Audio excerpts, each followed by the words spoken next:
A shooting in York County, Pennsylvania leaves 3 officers dead, 2 in critical condition. We are taking you to the hospital with the very latest on the investigation into what went wrong. Plus, a carjacking suspect causes chaos through Tacony. We're showing you the new surveillance video helping police in their investigation. Philadelphia International Airport is getting a fresh new look, but is it enough to satisfy some unhappy customers?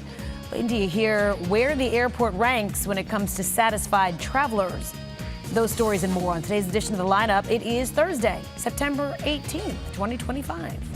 Hey there, I'm NBC 10's Keith Jones. And I'm NBC 10's Erin Coleman. Let's get you up to speed with what you need to know today, starting with that deadly officer-involved shooting in York County, PA. Yeah, the community there is mourning the loss of 3 police officers killed when they went to follow up on a domestic disturbance call. 2 other officers in critical condition.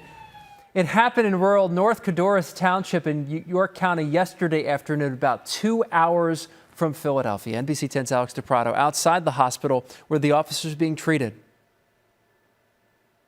The 2 surviving officers are here at York Hospital in critical but stable condition. 3 other officers were shot and killed. A procession with a long line of emergency vehicles accompanied the bodies of the 3 fallen officers from the scene of the shooting to the York County Coroner's Office last night. The officers were serving a domestic-related warrant along a rural road when they were fired upon yesterday afternoon. The suspect was killed by police. The identity of the suspect hasn't been released. A man who lives near the scene of the shooting heard so many shots he wasn't able to count them all. I heard the gunshots. It happened that quick, and it was more gunshots than I've ever heard, and I can't even tell you how many. It was phenomenal, just total pandemonium. Governor Shapiro has ordered flags at half-staff to honor the fallen officers. The FBI is also assisting in the investigation.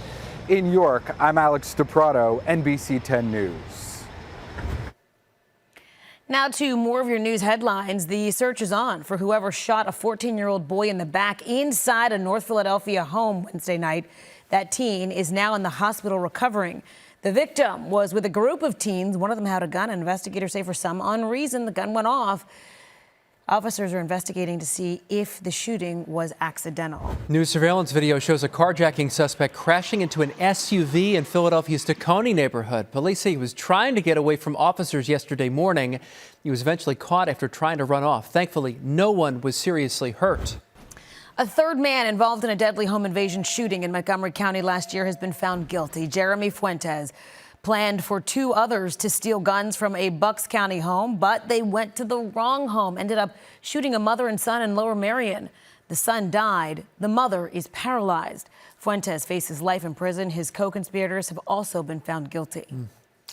Promising news in Chester County, which has reported 0 homicides involving guns this summer. Governor Josh Shapiro and local leaders say it's proof their violence reduction efforts in the area are working. The Chester Partnership for Safe Neighborhoods initiative got more than $2.5 million in state funding for crime prevention efforts. The money went to things like police patrols, crossing guards, community block parties, and after-school programs. The city that nearly led the nation in the per capita homicide rate is now a model for other cities and other communities across Pennsylvania on how we can work together to reduce crime.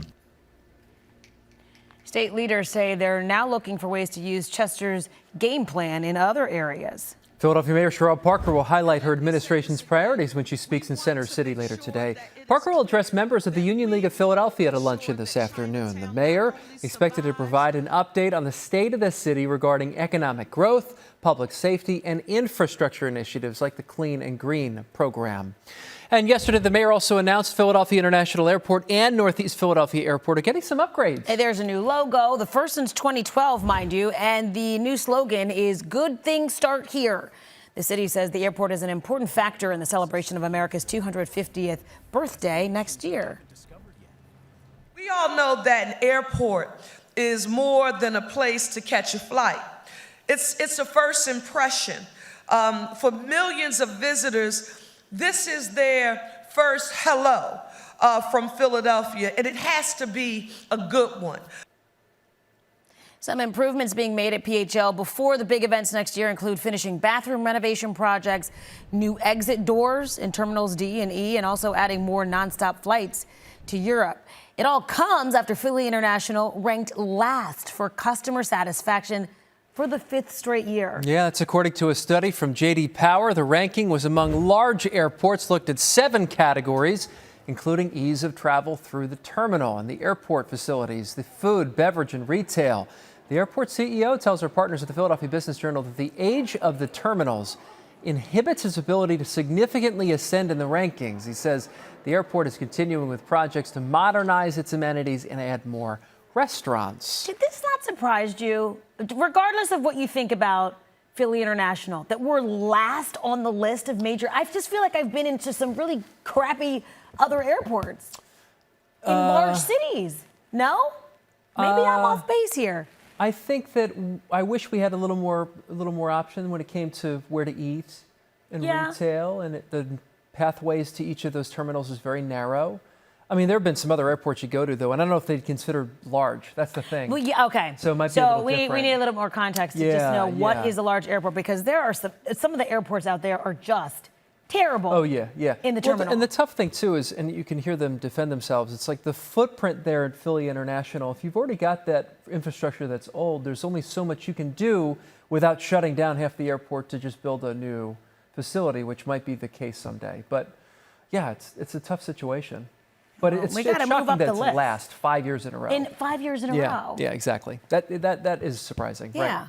All right. By the way, Target just announced its upcoming Circle Week sales event. So it's going to go from October 5th to the 11th. And of course, it overlaps with Amazon Prime's upcoming Prime Day sale on October 7th and 8th. Target will also offer weekly deals for customers heading into the holiday season starting in November. This is what we see, all of major retailers kind of follow suit. That's right. Delaware celebrating America's 250th birthday with a new license plate. It's got fireworks and a blue background.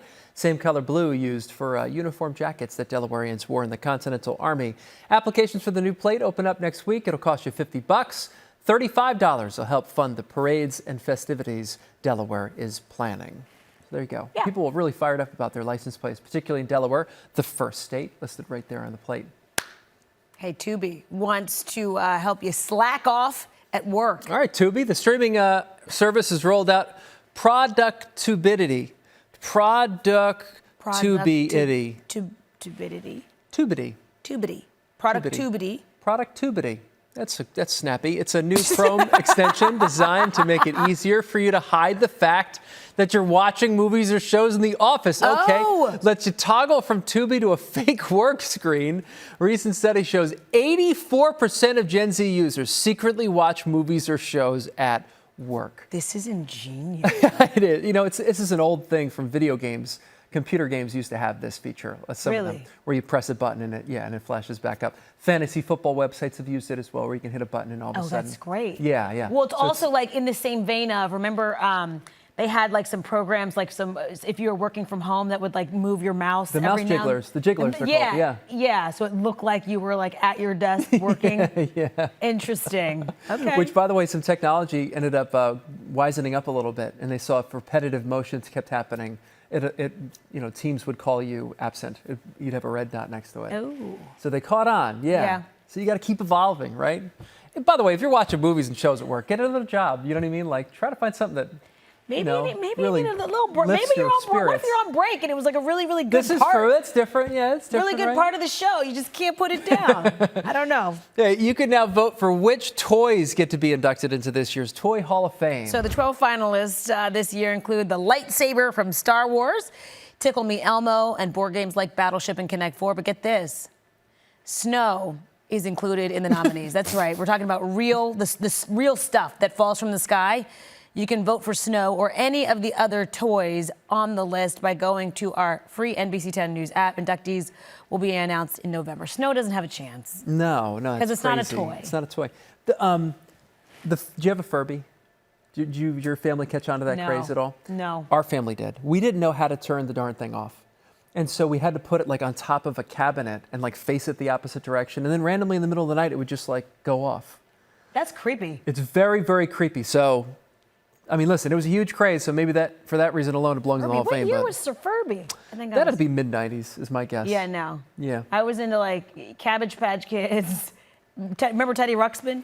No, you don't remember that's Teddy where we have a Ruxpin? little bit of a generational divide Yeah, there. Yeah. Teddy Ruxpin, Cabbage Patch But also Kids, boys My and Little girls. Pony. Like, I was in a Teenage Mutant Ninja Turtles. and- Exactly. Well, yeah, everything but snow. Yep. That does it for today's edition of the lineup. For Erin Coleman, I'm Keith Jones. You can get NBC 10 News updates right here on the NBC 10 app. You can also catch us weekday mornings from 5 to 7 a.m. Have a great day. See you guys.